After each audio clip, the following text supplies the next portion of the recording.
Behind the brick walls of the Baltimore Station is a place to talk and grow after admitting you have a problem and need help. I appreciate you being here, doing what you do for myself and the other veterans. But sometimes we have to be there for each other.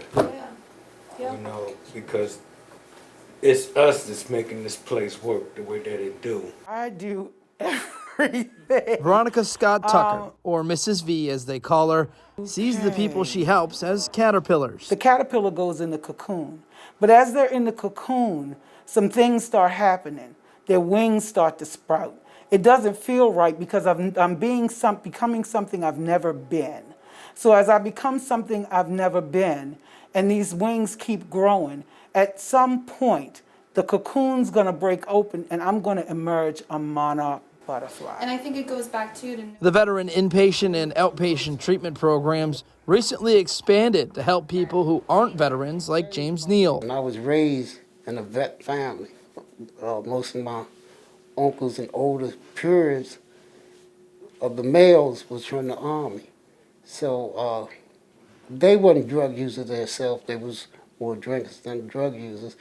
But hanging around their friends opened my eyes up to knowing something wasn't right with them.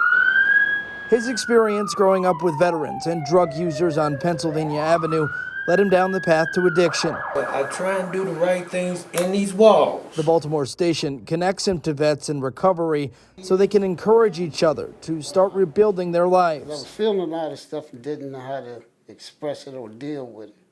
So they showed me how to take what I was feeling and put it into a word. Think about it. Because of the pandemic, they've had to get creative to stay afloat. Half of their funding comes from the VA, but they have to raise about a quarter of it on their own. We're used to doing a lot of things in person, so we had to pivot and do things, via Zoom, but we made it work. And it really, again, it's just the dedication of the staff. Everybody just kind of dropped what they were doing and got together, and it's like, okay, what do we need to do to keep these men safe, but also to keep them in the programs that they need. The pandemic put the organization in a bind financially.